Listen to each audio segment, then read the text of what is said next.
Hello, welcome to new vlog. सकाळची सगळी कामं आवरल्यानंतर थोडासा अभ्यास पण केला होता. माझा करंट अफेअरचा क्लास करून झाला होता. त्याच्यानंतर मी म्हटलं, की काय-काय आता बाकी उरलेलं करायचं ते नोट करून घ्यावं. मी नोट करून घेत होती सगळं. त्याच्यामध्ये ज्या 3 गोष्टी मला आज करायच्या होत्या ते म्हणजे कालच्या मॉकचं अर्धं ॲनालिसिस राहिलं होतं. मॅथ्स आणि रिझनिंगचं ते करायचं होतं. ते क्वेश्चन सॉल्व्ह करायचे होते. त्याच्यानंतर आज मॉक द्यायचा होता आणि त्याचं पण ॲनालिसिस आजच करायचं होतं. कारण मला उद्या एक फ्रेश स्टार्ट करायचं होतं. रोजचं रोज मॉक, सकाळी मॉक आणि संध्याकाळी ॲनालिसिस रोजचं त्याच दिवशी झालं पाहिजे. या उद्देशाने मी आजचा दिवस ठरवला. बाकीचं म्हटलं आधी मॉकचं सिलसिला पहिले कंप्लीट करावं आणि नंतर बाकीच्या गोष्टी कराव्या. मग इथे मी पटापट सगळं क्वेश्चन जे मला नाही आले ते सॉल्व्ह करून बघत होती. जे मला येत होते पण चुकले, ते का चुकले ते बघत होती. जास्त तर सिली मिस्टेक होते आणि इंग्लिशमध्ये गेसवर्क जास्त होता. मॅथ्समध्ये काही नाही चुकलं, रिझनिंगमध्ये पण काही नाही चुकलं. तिथे फक्त जास्त अनअटेम्प्टेड क्वेश्चनच होते कारण स्पीडमुळे.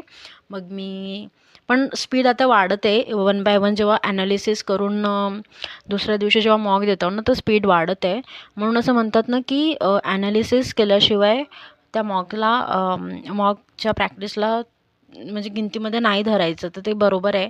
ॲनालिसिस केलं तरच आपली स्पीड आणि ॲक्युरसी वाढते. अदरवाईज ते आपण जर त्याला रिव्ह्यू नाही केलं तर मग त्याला काही अर्थ राहत नाही. हे मला समजलं. मी पटापट माझे सगळे क्वेश्चन्स कंप्लीट करून घेतले, मॅथ्सचे आणि रिझनिंगचे पण. आणि ते झाल्यानंतर इथे मी बनवत आहे तूप.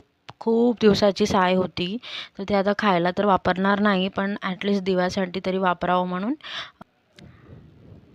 तूप सुटायला सुरुवात झाली होती. काही मिनिटानंतर तूप तयार पण झालं. तोपर्यंत मी उरलेले क्वेश्चन सॉल्व्ह करून घेत होती.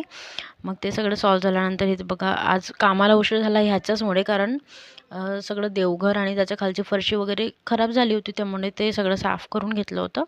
तूप पण पूर्णपणे आता होत आलं आहे. थोडं तूप जेव्हा पूर्णपणे बनल्यानंतर मी असा दिवा पण लावून बघितला.